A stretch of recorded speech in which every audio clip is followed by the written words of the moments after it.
Hello, welcome. You are listening to, or maybe watching, Whistlekick Martial Arts Radio. I am today's host, Andrew Adams, and today I have the pleasure of being joined by a good friend of the show, Craig Wharem. Craig, how are you doing today? Oh, I'm great. Anytime I get to come on the show is a good morning. Absolutely. It's great to have you here. You'll notice people that are regular watchers to the show will notice that I'm in a different location. This isn't Andrew's office. Well, I'm actually still on the West Coast, and I'm in my Airbnb. I came out for free training day Pacific Northwest, and it led to some interesting, not challenges, but things to think about in terms of if you're going to be teaching stuff outside of your own school. And Craig, you and I were chatting about it, and we thought, you know what, this would make a great episode about talking and getting some tips for teaching outside of your own school. And so that's what we're going to sit down and talk about today. Yeah, I mean, in my mind, you're the expert because I watched you teach a seminar in an arcade. That's true. I don't know that I would say I'm an expert, but You corralled a bunch for of us those in an arcade. listening, Craig is Craig is referencing a class that I taught at Free Training Day Mid Atlantic. I couldn't be there for the day, but I set it up with the organizer, Jenny Nather. Shout out to Jenny, that she wanted me to come in and be a quote surprise instructor or presenter at the after party, which happened to be at an arcade. So I ended up doing a 30 or 40-minute class in the back of an arcade. So I don't know that qualifies me as an expert. You kept me off skee ball for 30 to 40 minutes, so I think that was pretty good. It was fun. Now, one might say you're the expert because you have taught at way more free training days than I have. Sorry, you've presented at more free training days than I have. I've presented at 1, 2, 3. That's it. Yeah, and I think that Mid Atlantic was my fifth or sixth one. I don't remember, but I think it was 5, and then coming up at Free Training Day Northeast will be 6 consecutive for me. Yeah. Not including Pacific Northwest because I couldn't make it, unfortunately. I wanted to, but it didn't pan out. So I'll make it out there. I mean, it's not like you had a good excuse or anything. That's true. I'm gonna have to come up with a better one next time. For those of you listening, I got married and was on my honeymoon, which is why I couldn't make it. So. And a little birdie did tell me you actually asked your wife, hey, can we maybe take a jaunt up there? So I mean, I appreciate you trying. I did try. Now, the other thing is we're not going to talk about just about presenting at Free Training Day, but just tips in general for teaching outside of your own school. I mean, I teach, a decent amount in my school. Obviously, you own and run, or you run a couple of schools now, but things are different when you are in someone else's facility, right? So let's chat a little bit about some of those differences. Yeah, so I think it's important to kind of make it a couple different venues, right? Like, are you teaching out in the community, out in public, where you're not teaching experienced martial artists, or are you teaching in someone else's school? Like, there's the first tip I always give is to define your audience. And that allows you to pick your win, right? Like, to me, if I'm teaching an hour-long class at a school in town where I don't have a lot of martial artists, but I'm trying to get people excited, in my head, it's a movie trailer. Like, I'm supposed to give them just enough to get them excited for something. I'm not supposed to make them a black belt in an hour. I just want to give that scope of, hey, look, how cool is this stuff that you guys get to do and, learn about, as opposed to being in somebody else's studio where usually for me, there's a defined hey, we want you to come in and teach X, Y, and Z.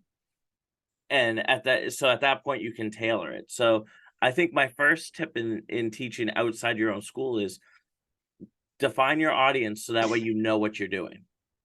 Yeah, and I think it makes a difference as well if you are presenting, if you've been asked to come into a school let me use a specific example. Mark Warner has had me down a couple of times to instruct to his students. Jeremy and I went down there. He hired us for a full day seminar a while ago, and that's very different from teaching or presenting at a free training day, for example, right? The Jeremy and I had the ability to go to Mark, who hired us, and say, what is it you would like us to give to your students, right? That's very different from when you have an audience that you basically don't know who it's going to be, right? Right. Well, and that makes me think, like, a buddy of mine, Joe Costa, runs another Karate International in Wyndham. He does a weekend training camp for teenagers. It's 13 to 18-year-olds, and we have the entire weekend with them. So I get together with him and a couple of the other guys, and we make a plan for, okay, on night one, we want them to get this. On, this full day, these are all the things we're going to do. So we have a goal for the end of the weekend. So there's a lot of ways you can divvy things up when you're teaching offsite, depending on what your time frame and what your goal is. Yeah, exactly. And if you, and you may, like in the example I gave, you may have the ability to connect with the students you are giving information to. You might be able to connect with their instructor and get an idea of what he wants them to give. But often you may be asked to come in and present material to people that you don't know. And I think that's a huge difference, right? There's a totally different mindset on if you're teaching to people you have an idea of what you're going to be teaching and what they expect to get, or if you're teaching to people you have no idea who's going to be there, right? Yeah. So let's take an example from Free Training Day Mid-Atlantic. Okay, I took a class there with a member of the core team, Chris Rickard. And Chris Rickard told me ahead of time that he was a little nervous to be presenting in front of the people that he was going to be presenting in front of. He was essentially teaching a class on how to make minutes in your class matter and how to maximize time for your students. But in the class was like me, who the next day, Chris knew he was coming to a Matic session where I was going to try and help him get new teaching tips. So, he had that little bit of that imposter syndrome at first. And that was one of my favorite classes of the day. I told Chris, I said, buddy, you were nervous maybe presenting something that you didn't think would have as much of a value, quote unquote. But to me, it was great. I wanted a notebook. Like, I took so many notes in my head that I had to go write out after. And and that's where it kind of dawned on me that we still encounter in those situations where you don't know the ranks or the experience level or whether or not it's resonating with your group. You just got to go out there and own whatever your topic is. You've got to believe in it and let that passion shine through. Yeah. And knowing your audience, for lack of a better word, right, makes a difference as well. I have regular listeners of the show will likely remember that I run an advanced training once a month in Keene, New Hampshire, and it's only for advanced ranked students. It's only for for Japanese and Okinawan styles, brown and black belts. For Taekwondo, they usually use red belt instead of brown belt, but it's only for advanced students. So if I ask you, Craig, to come in and teach that series 1 month, which we did, ahead of time, every single student that is there is an advanced student. They might not be advanced in Kempo, or they might not be advanced in Karate or advanced in Judo, whatever is being taught, but they have that experience. That's very different from stepping into a free training day, for example, which if you're listening to this on the day it comes out, in 2 days' time, we have our free training day Northeast, which is a part of Marshall Summit. So you should definitely come. But if you are presenting at a free training day, you could have students who have only been training for 2 months, or you could have the situation that I was in this past weekend, as of recording, 3 days ago at Pacific Northwest, where Kathy Long, a legendary American kickboxer, took my class and I was presenting to her. That's very different from just your local, brown and black belts coming in. So you have this wide range. So let's talk a little bit about some tips on presenting material for a wide range of people. Sure. When, like you said, I mean, I've done a lot of free training days, and so that's kind of where I'm going to lean into for my experience. But I've always found it easier to conceptualize something that for lack of a better term, it can scale, right? Like, so Andrew, I've taken your class at Free Training Day, I think twice now, because I love it. I have so much fun with it, right? And the thing is that I've seen it scale in a way where I've had students of mine take your course and get something out of it, and I got something completely different because you had an ability to give me permission to play around with it a little bit more if I felt comfortable. And I think that that's the key. So when I presented at your event, your advanced training, I knew that I had a general idea of who was going to it. So I kind of knew that the Kempo wasn't as much being shared as much. So when I did it, I said, okay, what's something really kind of fun that can scale? And we did the 25 hand combination.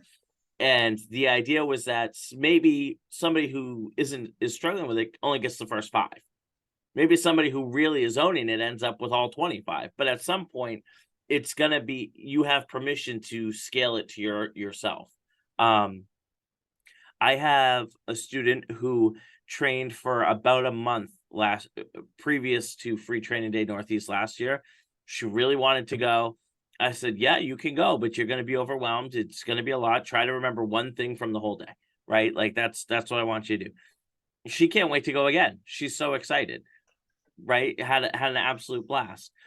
And I think that as presenters, remember, they're not students in your school. You're not trying to make them a black belt. You're trying to share a tidbit of knowledge and a concept that's fun and it's exciting, and make it loose enough that they can apply it to their own stuff. Yeah.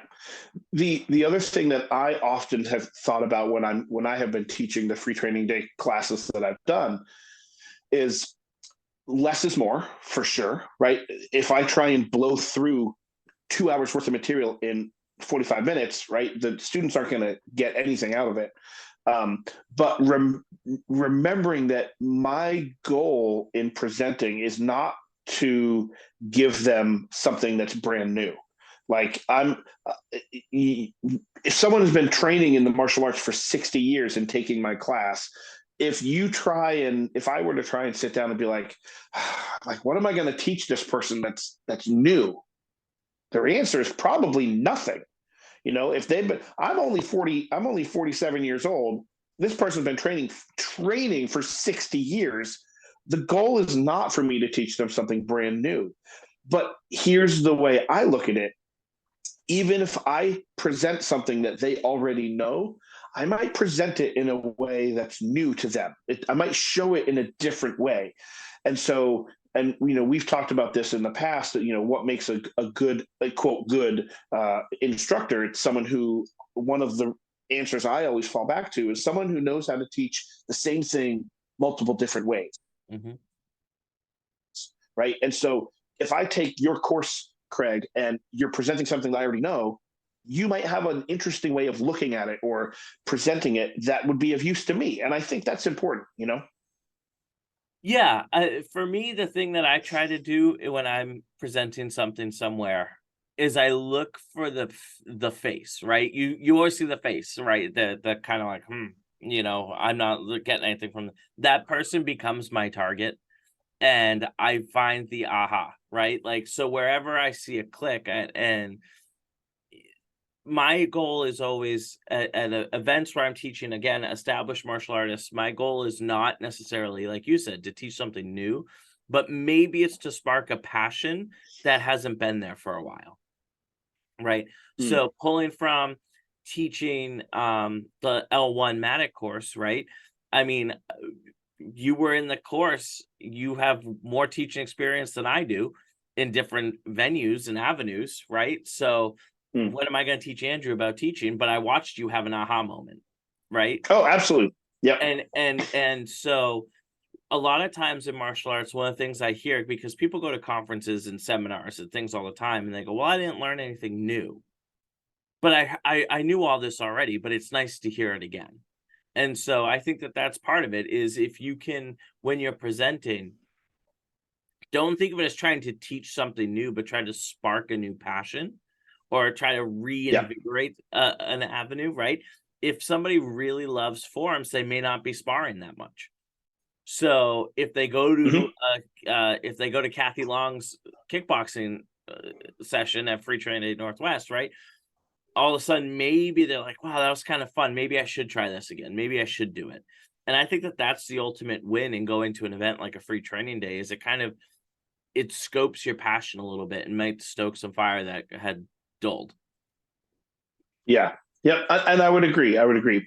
And as a presenter, I think, the tips that Craig and I are trying to give, if we can kind of summarize what we're talking about here, we're looking at know your audience, right? Whether they're going to be all advanced students, whether they're all going to be from the same school, right? If you're because we've talked a lot about presenting free training days, but you might get asked to come in and teach a seminar or something at an existing school. So, all of those students, for the most part, are going to have the same knowledge base, right? Here's a perfect example. When I came in to teach at Mark's school, Jeremy and I knew that all the students there, I mean, there might be outliers here or there that have different training, but they've all trained under Mark Warner. And so they're all going to have the same terminology for things. And when I teach in my school, I will use a lot of Japanese phrases and terms because that's the culture of the school. But when I go to teach at Free Training Day, I had people who were Taekwondo practitioners, so they're used to Korean. I had people that were Chinese martial artists, whether it's Kung Fu or Tai Chi Chuan, they're going to be using Chinese phrases. And then I had people who were, Shotokan practitioners and Goju-Ryu, so they're used to Japanese. The And you had minute I mine with this start girl. the minute that I start using the Japanese terminology, yeah, those Shotokan guys are like, yeah, okay, I got it. And then everyone else is like, I don't really know what he meant. And so using English when you're teaching will help to make sure that your students don't start to feel awkward and wonder what is it he's actually asking. I think one of that just sparked this thought. Don't assume if you go to a Free Training Day, don't assume that everyone in there is a white belt, but also don't assume that they know what you know. Don't Yeah. don't look at a rank and say, "Oh, that person's wearing this black belt or this belt. They should know this." Well, perhaps, but I like to give the example a lot. Um, Slapping out and break falling is in my experience, a lot of karate schools, it's a more higher level thing. You don't do it day one. You learn how to Mm-hmm. stand in a proper stance or whatever. But if you go to a judo club, that's the first thing you learn. And so what could be advanced for a karate practitioner is basic for a judo practitioner and vice versa, right? Yep. Yep. So don't walk in with an assumption of what you think everyone should know, because you may be surprised. When I presented at Mid Atlantic, I did Kempo flow drills, and then I added in joint manipulation. Well, there was a fair amount of people in my session who had never done joint manipulation before. And Mm-hmm. Mm-hmm. so we went from the Kempo and we slid into doing some of those joint manipulations. Um, and they thought it was really, really cool. But at the time, I was like, okay, it's a pretty basic lock. Most martial arts have it. Like I'm not sure. I don't, we can move quick through this.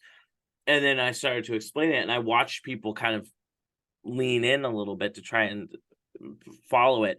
And so I went, okay, well, we're going to take more time on this, and I Yeah. just read the audience. But I thought it was fascinating that, again, to your point, there were Korean stylists in that session. There were Stephen Watson was in that. I don't know if you can get more Tai Chi than him, right? Then there were some people who dabble in other things.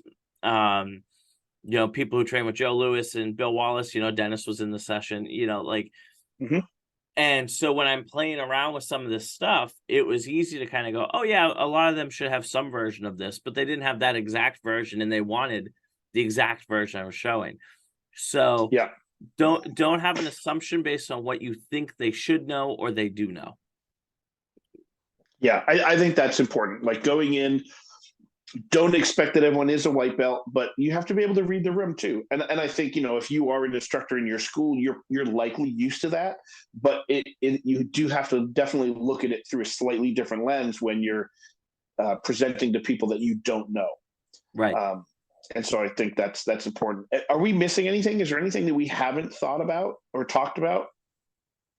I'm not sure. I don't think so. I mean, I could talk about this for an hour, right? Like there's so much there's so much to delve into, I think, but I think that that's kind of know your audience, define your win, and read the room are the three most important things to do. And I guess the Yeah. last tip I would give is remember that the goal is to have fun.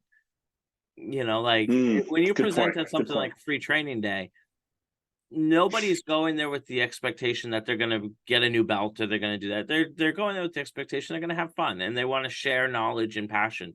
And that's what it's about. That's why we try really hard to say present instead of teach. We're just presenting a thought and an idea. We're sharing it.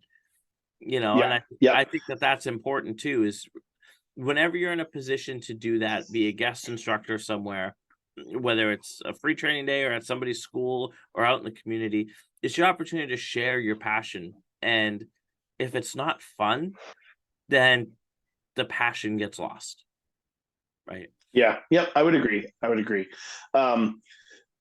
Yeah, you were talking and I had a thought that was in my head and I was like, oh, hold on to this for a second. And I'm trying to get it back. It floated out of my head, which most things do. Presenting. Have fun. I guess I don't remember. Have fun. Yeah, I guess I can't remember what it was. That's okay. I was too verbose. That's what Jeremy says to me when we present together sometimes. Is you're being very verbose today. Yeah, no, I get it. I can get that way as well. I mean, heck, I help host a podcast for crying out loud. So I'm used to talking a lot. My wedding, Andrew. Oh, that's true too. That's true. So, Craig, thanks for being here. I appreciate it. I hope that people listening or watching. I remember what it was. If you're listening or watching, if you're thinking, "Hey guys, you forgot this idea," right? Tell us. Like, if you're watching it on YouTube, comment on it. If you're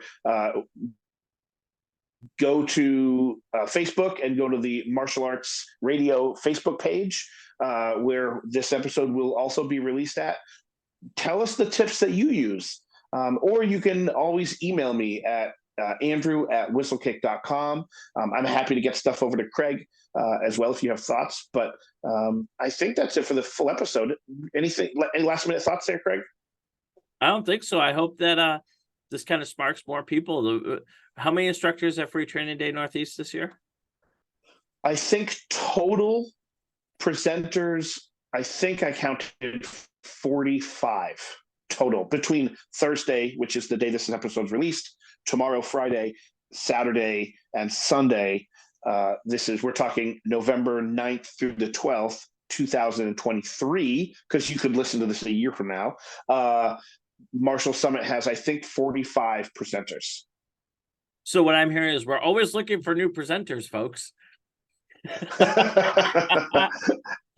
Absolutely. No, I can't absolutely. wait. I'm honored and excited to be a part of Martial Summit, and I'm presenting Thursday, Friday, Saturday, and Sunday. So Thursday, Friday. I think you have Friday off. Nope. No, you're not. L2 you got Matic. Matic I'm presenting right. all day, Friday and Sunday. Yeah. So you and Jeremy are the only ones presenting all 4 days. Even I'm not presenting all 4 days. But I have my hands full with helping organize and run the entire event. Hey, I'm presenting. I'm not. It's not 100% me. Jeremy's involved too. I'm presenting all 4 days and twice on Saturday. So it's gonna be a good. Yeah, that's very true. Weekend. Awesome. All right. Well, Craig, I think that wraps it up. Until next time, train hard, smile, and have a great day.